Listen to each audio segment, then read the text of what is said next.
నాతో మాట్లాడుమయ్యా, నన్ను దర్శించుమయ్యా. మన ప్రభు అయిన యేసుక్రీస్తు పరిశుద్ధ నామములో మీ అందరికీ శుభములు తెలియచేస్తున్నా. మీరందరూ క్షేమంగా ఉన్నారని ఆశిస్తూ ఉన్నాను. ఈరోజు బలపరిచే వాక్యము కీర్తనలు 56:8.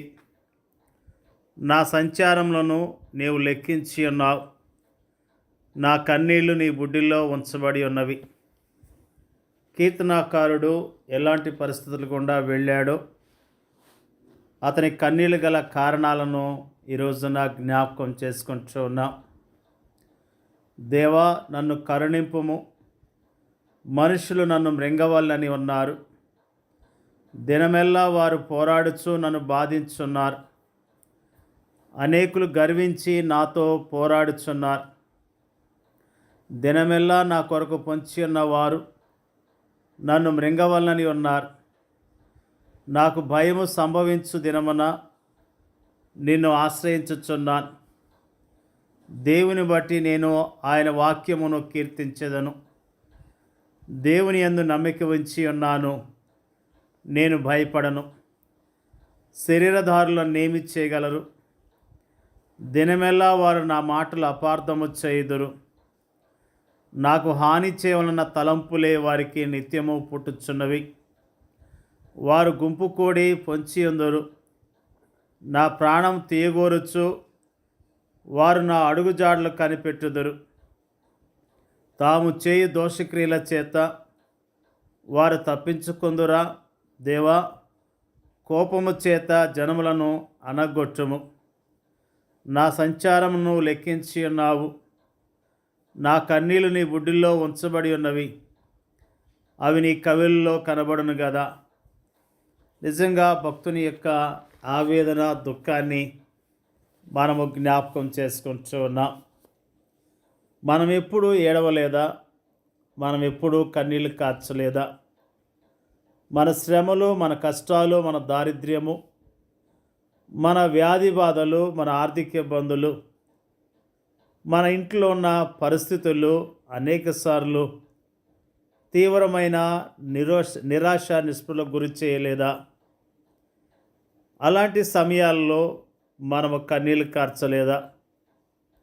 జీవిత సమస్యలు మనము మోయలేనంత భారముగా మనకు అనిపించినప్పుడు, మన చుట్టూ కారు చీకట్లో మోహరించటము మనకు కనిపించినప్పుడు, నా అన్నవారు ఎవరు మన దరిదాపుల్లో లేకపోవటం మనం గమనించినప్పుడు, ఒకప్పుడు మన వారు అనుకున్న వారు ఇప్పుడు మనకు వీపు మళ్ళించి అపహాస్యం చేస్తూ మనల్ని దాటి వెళ్తున్నప్పుడు మన గుండెలు బద్దలైపోతాయి.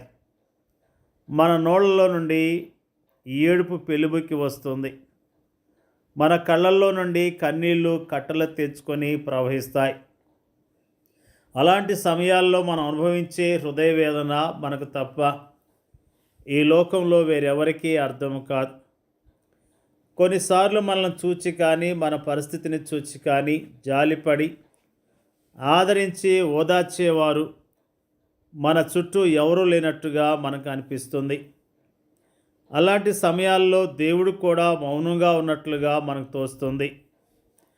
అయితే ఆప్తులు దూరం కావచ్చు, బంధువులు కనిపించకుండా పోవచ్చు, స్నేహితులు అనుకున్న వారు తల ప్రక్కకు త్రిప్పుకొని చూచి కూడా చూడనట్లుగా వెళ్ళవచ్చు. కానీ దేవుడు మాత్రం అలా చేయడు.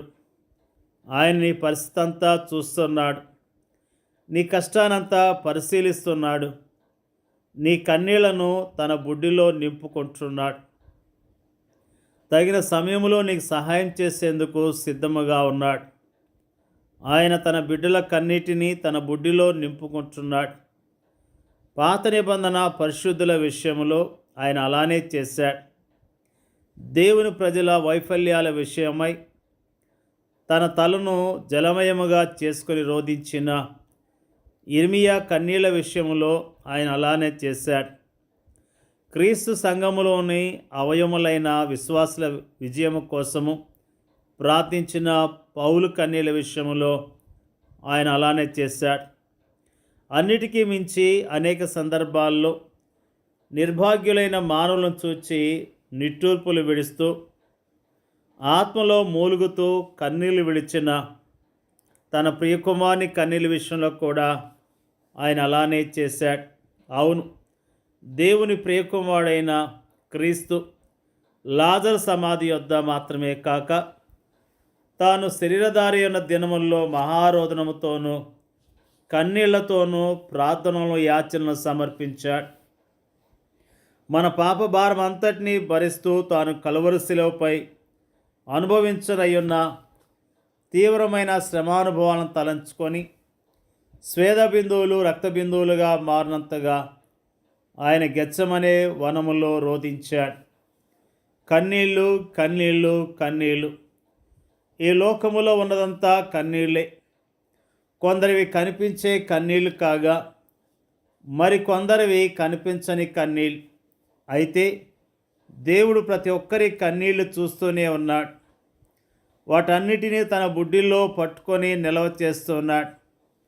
వాటిని గురించి తన గ్రంథములో రాసుకుంటున్నాడు. కానీ దేవుడు వాటిని ఎందుకు అనుమతిస్తున్నట్లు, తన పట్ల భయభక్తులు కలిగిన వారిని సహా ఆయన ఎందుకు తీవ్రమైన శ్రమల కొలిమి ద్వారా నడిపిస్తున్నట్టు, ఈ లోకములో ఎలాంటి శ్రమలు కానీ కష్టాలు కానీ లేని నెమ్మదైన జీవితాన్ని జీవించాలని మనం కోరుకుంటున్నాం.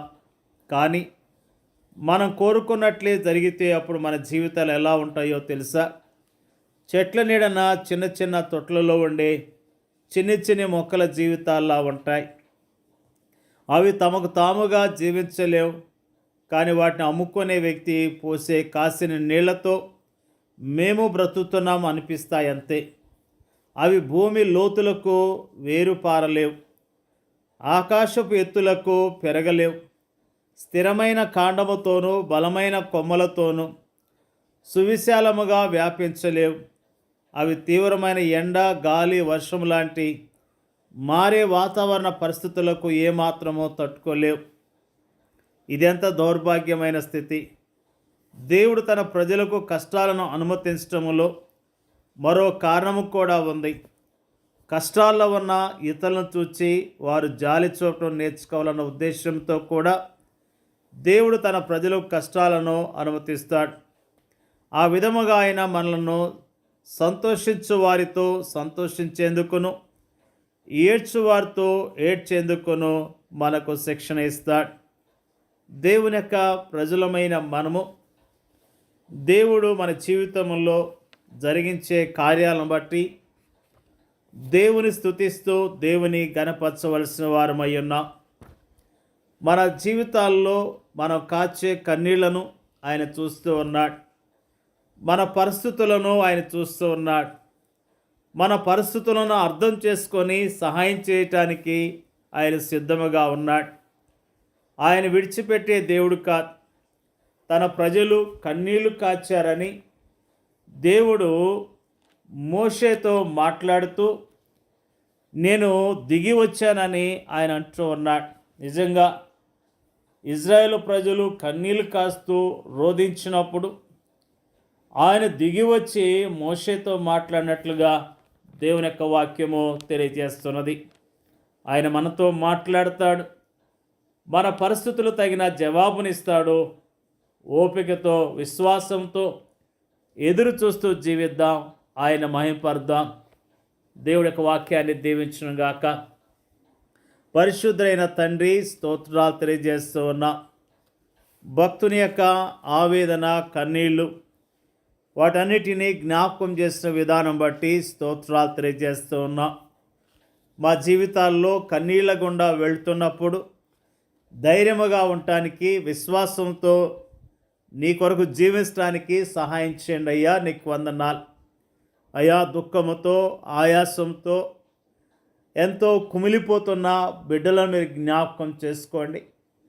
కుమిలిపోతున్న బిడ్డలను మీరు ఓదార్చండి, ధైర్యపరచండి అయ్యా. మరి ఎంతో దుఃఖాన్ని చెప్పుకోలేంత బాధ కలిగి కృంగిపోతున్న ప్రతి బిడ్డను జ్ఞాపకం చేసుకొని వారి ధైర్యపరచండి, బలపరచండి అయ్యా. నీకు స్తోత్రాలు. ప్రభువా నువ్వు చూచే దేవుడు, ప్రభువా సహాయం చేసే దేవుడు, తగిన సమయంలో జవాబిస్తావనే విశ్వాసంతో నీ కొరకు జీవించడానికి సహాయం చేయమని, వాక్యం వింటున్న వారందరినీ పేరు పేరున దీవించి ఆస్వాదించమని యేసుక్రీస్తు పరిశుద్ధమైన నామంలో అడిగి వేడుకొంచున్నాం తండ్రి. ఆమెన్.